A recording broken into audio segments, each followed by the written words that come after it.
Assalamualaikum warahmatullahi wabarakatuh. Bagaimana kabar anak-anak hari ini? Alhamdulillah baik-baik aja. Ibu juga baik-baik aja. Di saat seperti ini tuh anak-anak tuh harus menjaga kesehatan ya, agar kita nggak sakit gitu, agar nggak absen nanti pas sekolah, jadi nggak ketinggalan pelajaran. Oke, sebelum memulai pelajaran hari ini, ayo kita membaca doa bersama-sama agar ilmu yang Ibu berikan menjadi manfaat dan barokah untuk kalian semua.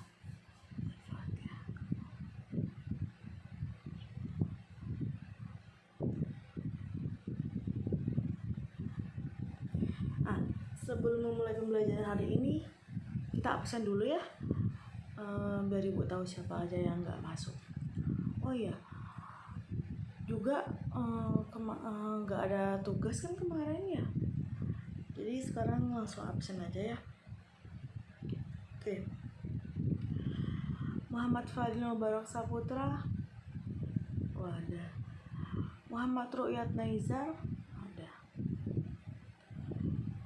Ahmad Fatah, ada. Rizkiana, ada. Dwi Nailul, ada. Selma At-Tamimi, ada. Lulu, ada. Mita Rahmawati, ada. Afriani, ada. Wirdatul Humaidiyah, ada juga. Naila Wiliati, ada. Naila Askia, ada. Oh, ada. Ini keduanya ada ya, Naila. Bagus Arya, ada. Ahmad Kausar, ada. Sidiki Rahman, ada juga. Dwi Nadra, ada juga. Dinda Dininta, ada. Siti Maliha, ada. Terus Zahra kemarin nggak masuk ya pas pelajaran Ibu? Oh, nggak masuk ya, sakit ya? Ya, sekarang udah sehat ya. Terus Indah Siti Maryam, ada. Wahyu Hidayat, ada. Putriana, ada. Oh iya, oke. Ada semuanya.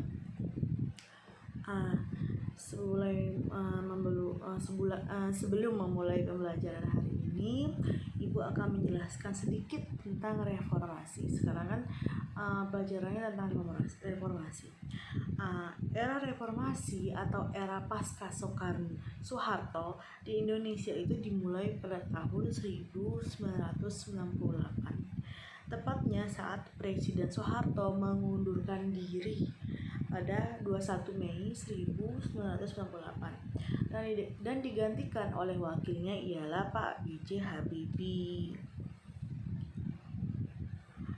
Pada periode ini tuh ciri-cirinya tuh ialah sosial politik yang lebih terbuka daripada kemarin-kemarinnya kayak gitu.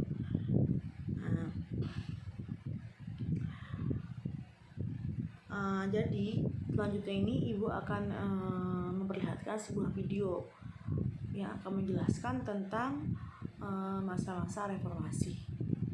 Diperhatikan ya, dicatat.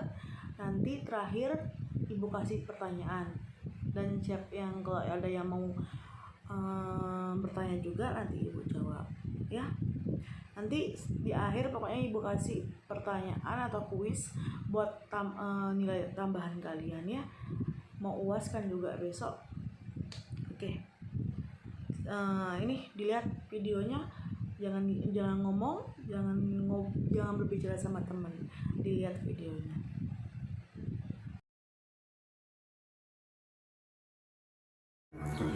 Baiklah, di sini Sela ingin menjelaskan mengenai perkembangan demokrasi di masa reformasi. Reformasi secara umum berarti perubahan terhadap suatu sistem yang telah ada pada suatu masa. Di Indonesia, kata reformasi umumnya merujuk kepada gerakan mahasiswa pada tahun 1998 yang menjatuhkan kekuasaan Presiden Soeharto atau era setelah Orde Baru. Kendati demikian, kata reformasi sendiri pertama-tama muncul dari gerakan pembaruan di kalangan gereja Kristen di Eropa Barat pada abad ke-16 yang dipimpin oleh Martin Luther, Ulrich Zwingli, dan Johannes Calvin.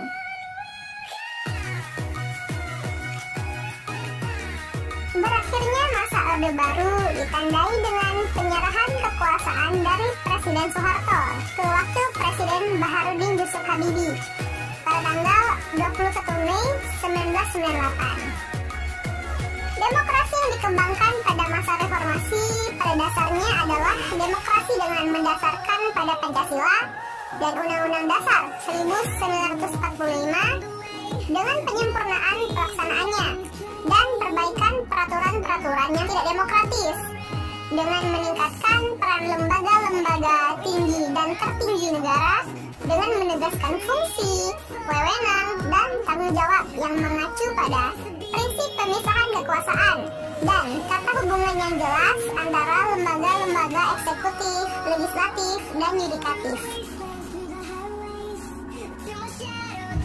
Keberhasilan pelaksanaan demokrasi masa reformasi 1998 sampai sekarang.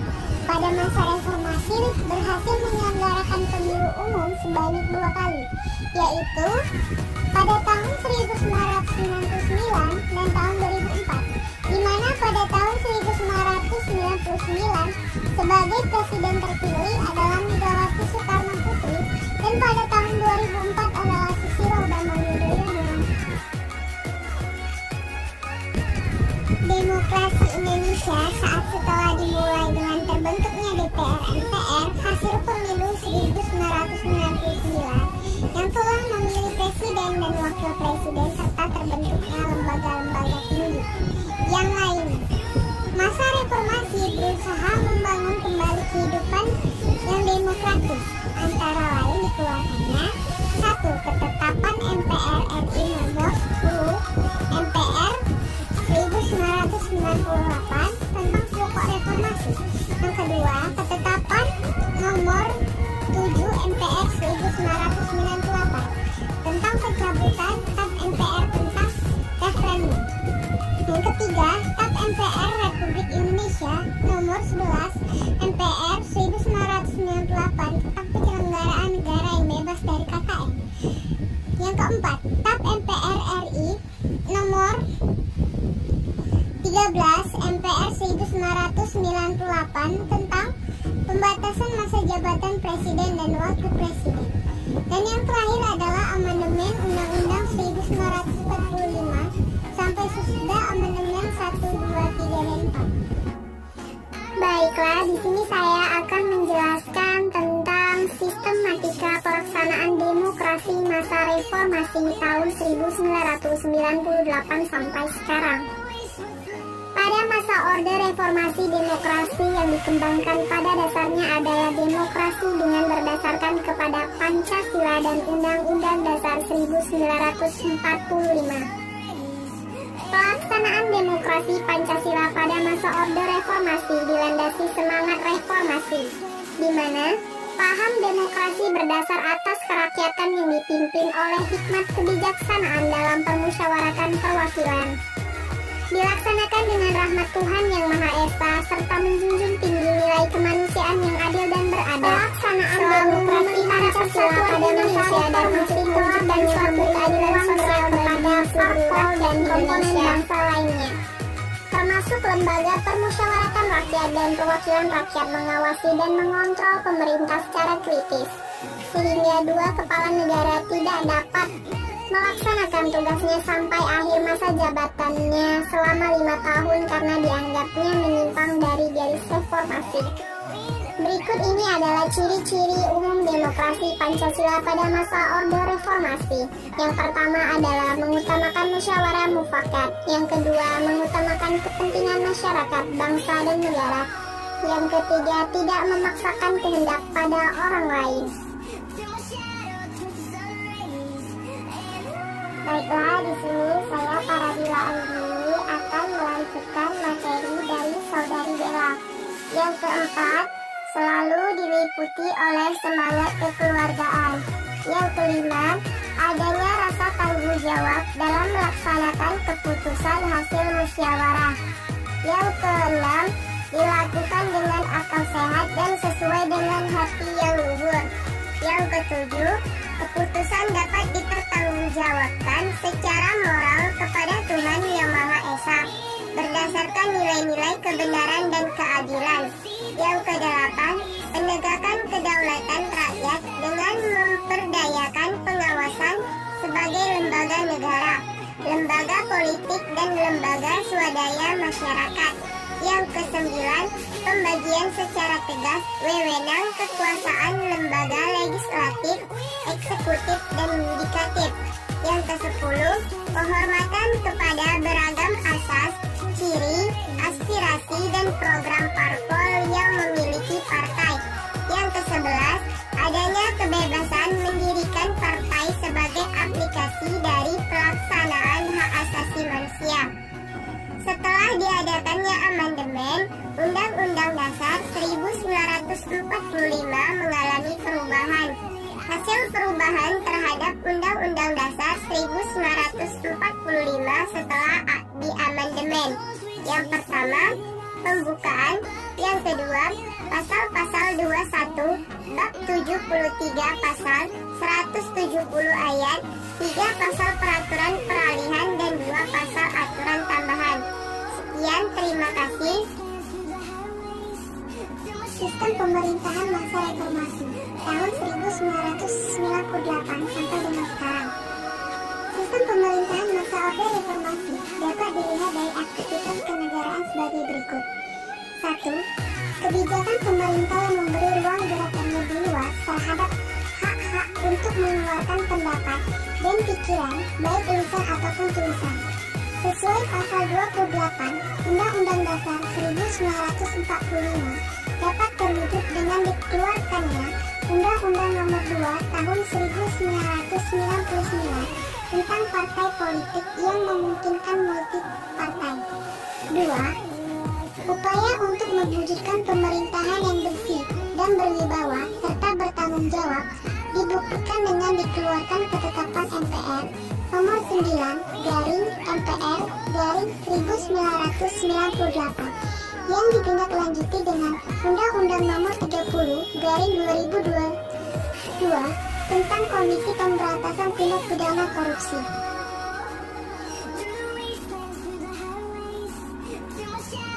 3. Lembaga MPR sudah berani mengambil langkah-langkah politis melalui sidang tahunan dengan menuntut adanya laporan pertanggungjawaban tugas lembaga negara. Undang-Undang Dasar 1945 diamandemen. Pimpinan MPR dan DPR dipisahkan jabatannya. Berani memecat presiden dalam sidang istimewanya. 4. Dengan amandemen Undang-Undang Dasar 1945, masa jabatan presiden paling banyak 2 kali masa jabatan. Presiden dan wakil presiden dipilih langsung oleh rakyat mulai dari pemilu 2000 dan yang terpilih sebagai presiden dan wakil presiden pertama pilihan langsung rakyat adalah Susilo Bambang Yudhoyono dan Yusuf Kala. MPR tidak lagi lembaga tertinggi negara melainkan lembaga negara yang kedudukannya sama dengan presiden, MA, PPK. Kedaulatan rakyat tidak lagi di tangan MPR melainkan menurut Undang-Undang Dasar. Akibat pelaksanaan demokrasi masa reformasi pada tahun 1998 sampai sekarang, pada zaman reformasi ini, pelaksanaan demokrasi mengalami suatu pergeseran yang mencolok. Walaupun sistem demokrasi yang dipakai yaitu demokrasi Pancasila, tetapi sangatlah mencolok dominasi sistem liberal. Contohnya, aksi demonstrasi yang besar-besaran di seluruh lapisan masyarakat. Memang pada zaman reformasi, peranan presiden tidak mutlak dan lahirnya sistem multi-partai, sehingga peranan partai cukup besar. Akan tetapi, dalam melaksanakan pemungutan suara, juga pernah menggunakan voting. Berarti pelaksanaan demokrasi Pancasila belum terrealisasi. Dengan melihat hal tersebut di atas, maka kesimpulan daripada pelaksanaan demokrasi di Indonesia belum mencapai titik yang pasti dan masih belajar untuk memulai demokrasi Pancasila yang sudah dilakukan selama 40 tahun sampai sekarang masih belum bisa dilaksanakan secara baik dan benar.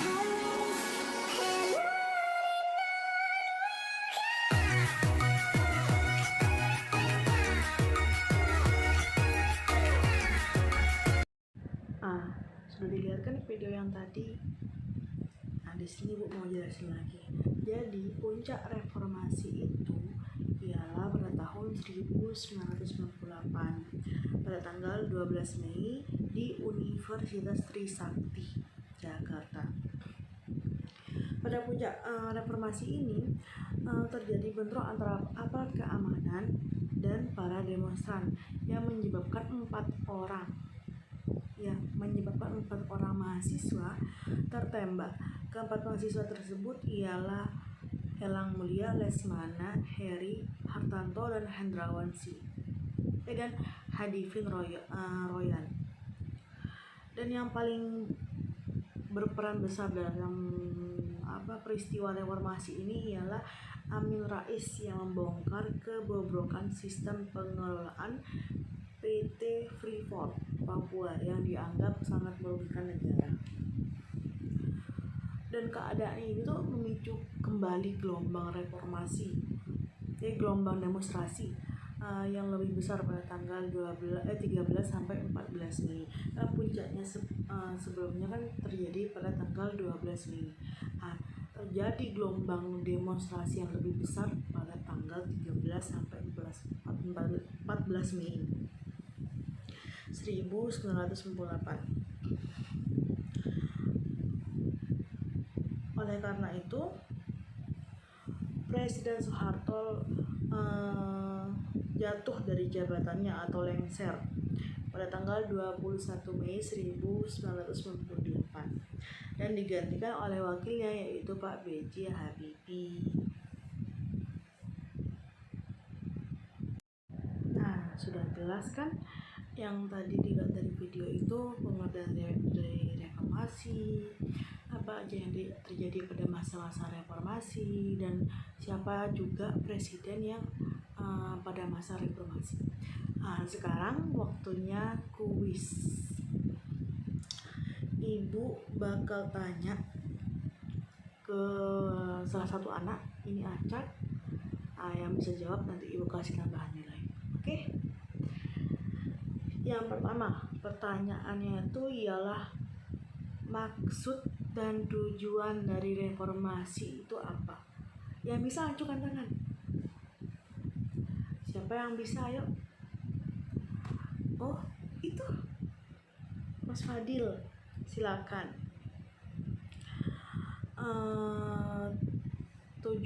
Maksud dan tujuan dari reformasi.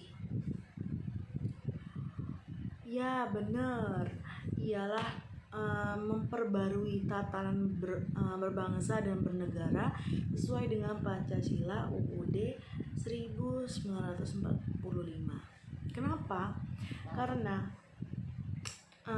gerakan reformasi pada tahun 1998 itu dilatar belakangi oleh krisis multidimensi akibat dari kebijakan-kebijakan pemerintahan Orde Baru di masa lalu.